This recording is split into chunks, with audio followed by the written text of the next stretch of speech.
I don't know, maybe I could start with basic income. It's an interesting place to start. It's sort of the end of anything I ever talk about usually, but why don't we start there? Yay. Um, so I have been advocating for basic income for about 6 years now. It is, let's see, how do you describe it? Essentially, there's all kinds of different ways to do it. Basically, what it means is the government gives people money because, well, they're alive and they need money to live because, well, we live in a capitalist society, which sucks. And maybe I'll get off on that on another day. No, not maybe. I'm sure I will. Yeah, you will. So the idea behind a basic income is the government gives everybody money. One of the ways that this is talked about is what's called a universal basic income. A universal basic income means everybody gets the same amount of money, no matter how much money they make, no matter what their circumstances, whether they're rich, poor, whatever, everybody gets the same amount of money. My own personal feeling about that is that all that's going to do is create inflation. People talk about basic income, they talk about how it's going to create inflation because more people are going to have more money and blah, blah, blah, blah, blah. My thing is that really only universal basic income in that way is going to do it. Because if you have this, everybody has this chunk of money, we know that anybody that's trying to make money is going to get as big a piece of that chunk as they possibly can. So rents go up as high as people up to that level because they know they have that amount. Everybody has that amount of money. So why shouldn't I get that amount of money in rent? And, I'm sure that a lot of landlords would justify that by saying, well, my basic income gets clawed back, so why shouldn't I find another way to make that back? And I suppose on the one hand that makes a certain amount of sense, but on the other hand, the idea behind basic income is that it's to replace social assistance that does not work. So the basic income that I myself am in favor of is one that is what they call means tested. So what that means is if your income is below a certain level, you get topped up to that income no matter what.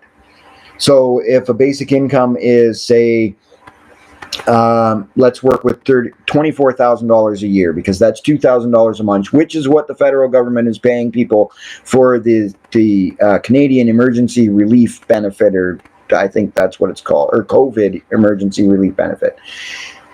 So if we say $24,000 a year, everybody gets that, or everybody should be at least at that floor.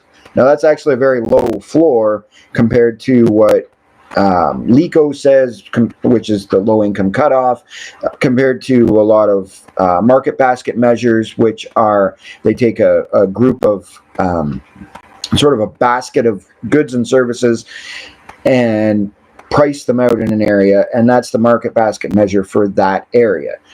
So $2,000 a month is actually a little bit below both of those, but we'll work with it because that's a pretty easy number to work with, $2,000 a month.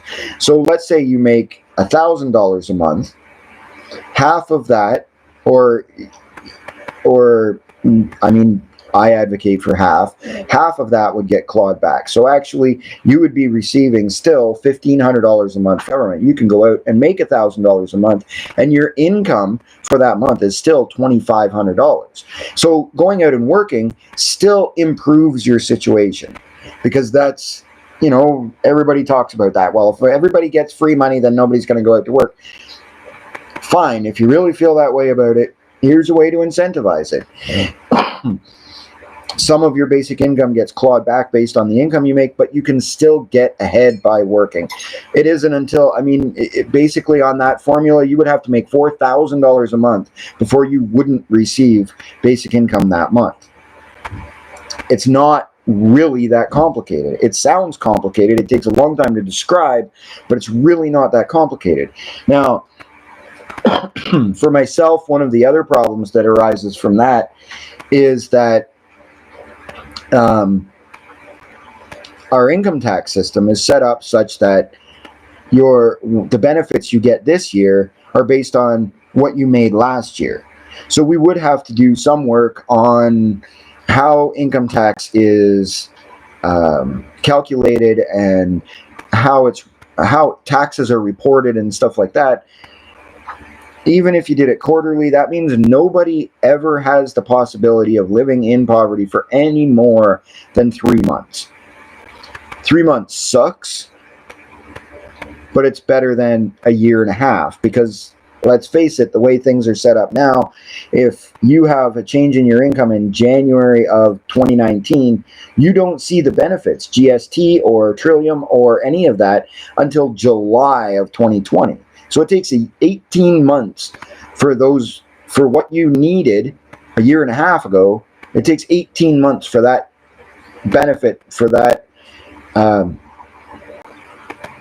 to come to you, for that help to be there. And so, I mean, even looking at it in terms of what happens right now, that's not good. That really doesn't help. And then you have to go into something like OW, and you have to convince them that you are entirely destitute. So you have to prove to them you don't own a house, you don't own a car, you don't own this. They have raised it enough where I think people on OW could now own a car. But still, if you own a house and you're working and you lose your job, why should you have to sell your house before you can get a basic amount of money to live on, to feed yourself and or your family, to keep gas in your car so you can go out and look for a job? Why do we put these strict guidelines? Why is it you have to act the way I want you to act, or I'm not going to help you? That's not, to my way of thinking, that's not Canadian. Never mind anything else. That's not human. That's not humane. That's not the way we should be looking at things. Basic income takes that out of the equation. It means that we are basically saying we are a society. We are a group of people that are going to work together to make sure that nobody goes hungry, nobody goes without housing, and that nobody should, and that they shouldn't be forced into labor in order to get that. Because that's sort of a ridiculous concept when you think about it. I mean, a war was fought just south of us there to make it so that people weren't forced into labor. And yet we support this idea that you should have to work. You should be forced to go out and work in order to have food, in order to have a place to live, in order for anything. And that's an insane idea, really. If you really think about it, how is that a civilized society? How is that anything that we as human beings want to have happening?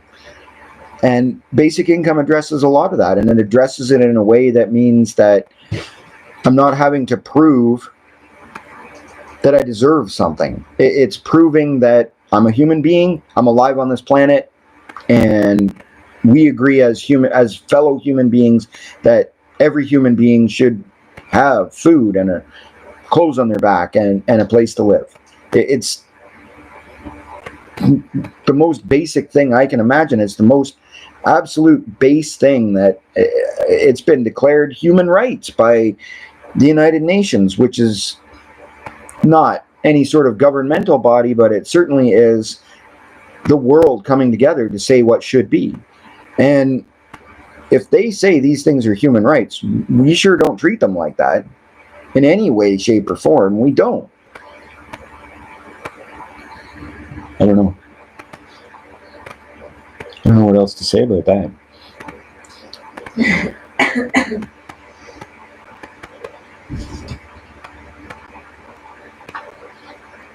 Is that you watching? No. Oh, there's somebody.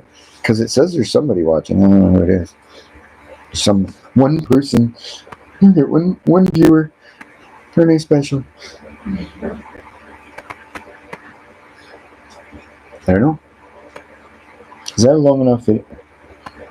Yeah. YouTube live there. It says 12 minutes and 13, 14, 15. 12 minutes? Yeah. I've seen some go for longer. You've seen some go for longer? Yeah, just depends on like the viewer, what you're vlogging. Well, what else should I talk about? How I guess you feel how long it should be. I mean, I could address some of the things that people talk about basic income and they say, well, it won't work because people won't work. They have done pilots in Manitoba and Canada. There were, I think, 3 sites at the same time in the United States. Finland has done, Kenya,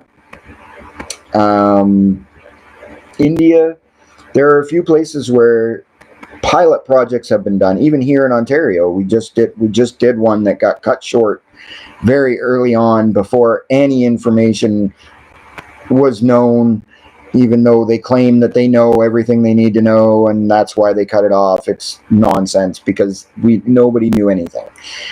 And all of those pilots have shown people use that money to go to work. They don't use that money to not go to work. They use that money to go to work, to find ways to work, to be entrepreneurs, to better themselves, and to find a way to better their situation. And in Manitoba, there was a shift in employment. It wasn't a shift in that people stopped working. It was a shift that women, it was in the mid-70s. I'm not being sexist. It was in the mid-70s. Women stayed home to take care of their families.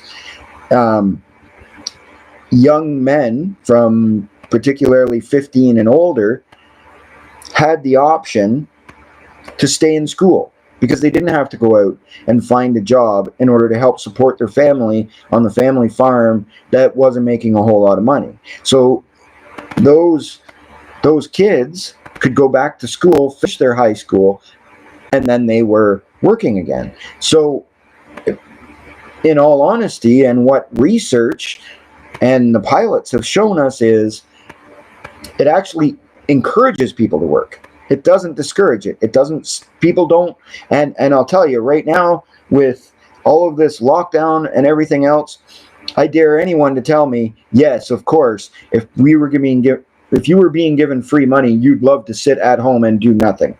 Because that's not what's coming out. That's not what's being shown. That's not what people are saying. I hate this. I don't want to be home. I want to be out of my house. I don't like being in my house. Well, if you then try to say, well, if everybody got free money from the government, then nobody would ever work. That's foolish nonsense. It is being proven wrong right now with everything we're going through. And again, all the pilot projects that have ever been done show the same thing. They prove it. People work more. They will start new jobs because they have that base to start from that they can build on, instead of trying to dig themselves out of a hole. And I think of that. There's a Simpson episode where Bart pretends that he's Timmy in the well because he threw one of those microphones down there, or he threw his radio down there that's attached to a microphone, and then he fell down the well. But when Homer went to dig him out of the well, he dug down and they all got down there and everybody helped them dig down there, but they got down there and they couldn't figure out how to get out of the well now because they had dug straight down. And it's much the same thing when you're living on things like ODSP and OW. You're trying to, and one of the things that one of the Springfieldites exclaims is, dig up. How do you dig up? How can you dig yourself up out of that hole? And so basic income is something that brings you up to that base. You know, you're already out of the well. You don't have to dig up any further. You can start at that base and build on that, and you're not trying to dig yourself up out of the hole. And one of the things that a very well-known advocate for many wonderful things, and this guy has done a great deal of wonderful work, and he was part of a lot of important fights over the years. He helped ODSP recipients get the special diet allowance. I am not going to take anything away from this guy, but he is a very staunch anti-basic income, because he feels as though the neoliberal order, which is neoliberalism is a very difficult thing to explain to people, because it's the entire system, and it's about austerity measures. So we've all heard of austerity measures. We all know about the fact that, when the government feels like their budget isn't going to balance, what they do instead of taxing the people that have the money that could easily give it to them and afford to give it to them without any problems, instead they cut the lowest part of society, and things like health services and social assistance and stuff like that, they cut it. And that's austerity measures. And things like trickle-down economics, which is, I'm sure I'll do another video on that too. The idea that if you make sure that the corporations have lots of money, they will create a lot of jobs, and that's good for the economy. It's nonsense, but it's there. And that's all sort of tied together into what's referred to as neoliberalism. And one of this guy's, I'm going to try my best not to name him because that's just not fair, but he feels like if we have a basic income, that the neoliberal order is going to decide that they can cut off any other supports that exist, all of them, not just social assistance, which is, one of the points to basic income is getting rid of social assistance, but all the other supports that need to go along with it, things like housing and medical supplies and all mental health assistance and addiction help, and that there will be a push to get rid of all of that all at once, and make sure that basic income is the answer, and that's the only answer, and people have income, so forget everything else. Nothing else needs to be worried about. And that's not so. All of those other supports still need to be there. Having income is great, but there are a lot of other things that need to go along with that in order to address poverty. The biggest thing about basic income is it changes social assistance in a way that means that you don't have to prove that you deserve it. It just says if your income doesn't meet this level, you're topped up to that level, period, end of discussion. That's it. If you're human, you get this income level. And that's completely different from the way social assistance programs are run right now. And it's an important difference. Excuse me, but and this guy and I have had many huge discussions about basic income, and basically what it boils down to is he's afraid that the neoliberals will take advantage of it to enact their austerity measures that they want to, and that is valid. If you look at what they're doing in social assistance, if you're looking at things like that, it is a valid fear. It's a valid concern. And I would never deny that in a million, trillion, billion years. That is a valid concern. But on the flip side, I see it as if you're trying to build a movement, if you're trying to get soldiers, so to speak, to fight in keeping those other supports, in fighting for a better world, and fighting for a greener world, and fighting for all of these things that need to be fought for, having them in a place where they don't have to face a stigma in order to have a basic level of living so that they can fight those fights, seems to me to be the important way to look at that. the important way to recognize what the capacity for basic income is in the fight against neoliberalism is that it allows people who work to fight and say to their boss, I don't like that you think that. And if their boss fires them, they don't have that fear of, I'm going to starve to death tomorrow because I'm not going to get my paychecks, or in 2 weeks, or in a month. Because I don't have to worry about that, because I know I have this basic level of living that I'm going to be kept at. And that means there's less fear. Because people fear going on social assistance right here in Ontario, I'll tell you that. People fear having to stand in line at a food bank that gives you food for 3 days. People fear having their income cut way below the poverty line where they won't be able to afford to rent a room, never mind the house they might be renting now or the mortgage payment that they're making now. And I see that as an opportunity, and maybe that makes me an optimist. I don't know. But I don't. I just see it that way. I see it as a way to leverage, or not to leverage, but to encourage people to become involved in things that need to be done, because they can now. They don't have to fear. They don't have to fear stigma. They don't have to fear, well, am I poor enough to get OW? That's a crazy thing to have to worry about. Let me think, what else? What are some of the other criticisms of basic income? Those are the two. I know those are the two biggest ones. One of the things that accidentally came out of the pilot projects that they did in Montana, I think, in the United States, was that they saw a slight uptick in divorce rates. Seems kind of weird, unless you think about it from a domestic violence point of view.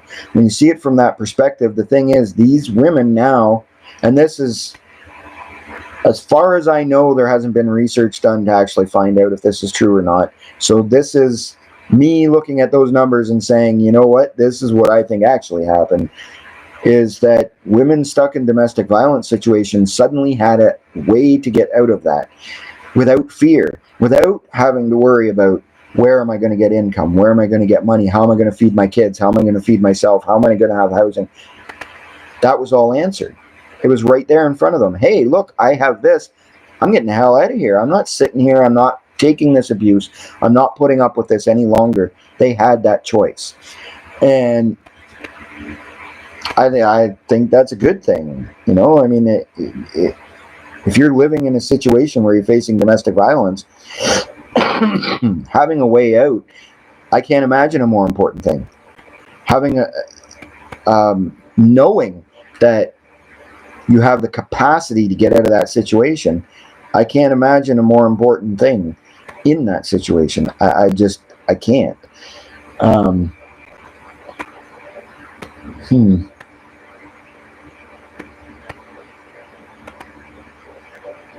Oh, the whole it's too expensive thing. It's not. It's just not. When you look at what the actual cost is, for one thing, it's not any higher than what the transfer payments and provinces currently pay in social assistance. Well, sorry, I shouldn't say that it's not any higher. It's a little bit higher, but not enough to make that much of a difference. Also, one of the things we know, again, from pilot projects, from research done, there are less hospital visits. And the healthcare budgets in every province in Canada and here in Ontario are one of the largest expenses that any province has. And when you look at the fact that a vast number of the people who visit the hospital in the course of a month are people who are struggling in poverty because they can't get healthy food, because they live in apartments that are crap, because there's black mold in their walls, because um, because poverty creates depression, which creates addiction, which means that you're going to the hospital. It's all of those things get drastically reduced when you have a basic income, because people not only have enough income to live on, but also they know that that income is coming, and so they have the confidence to carry on. Their anxiety levels lower, their depression levels lower, because they're getting what they need. And their health, their overall health improves because they can get what they need. And that's a huge thing. Criminal justice. A lot of people don't like to talk about it because it sounds like you're making a biased opinion or a biased statement. It sounds like you're making assumptions. I make absolutely no assumptions. But what I do know is mental illness is something that gets people arrested all the time. Addictions get people arrested all the time. When you start taking those things away, or when you start limiting the effect that those things can have on people, they don't end up in the criminal justice system as much. Look at that, money saved, because it doesn't cost as much. When there are less people in the criminal justice system, the costs go down. When you look at, shit, I lost my train of thought. Train derailed. Hate when that happens. But there are, at the end of the day, when you take all of those things into consideration, and then you add in the fact that those same people struggling in poverty are actually going to spend those dollars in the local economy. They're going to spend them. And so the amount of the increase in tax dollars going into the coffers of the government means that by the time you do all of that, you're actually going to see costs go down, income go up, and budgets balance. And so actually, the cost at the end of the day is less than the way we're doing things right now.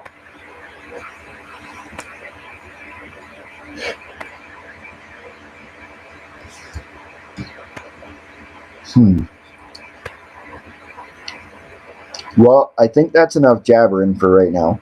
That's a half an hour long talking about nothing but basic income. Who'd have thunk it? No, I'd have thunk it. I've given workshops that are an hour and a half, 2 hours, 4 hours long. So I guess I will talk to anybody that watches the next time.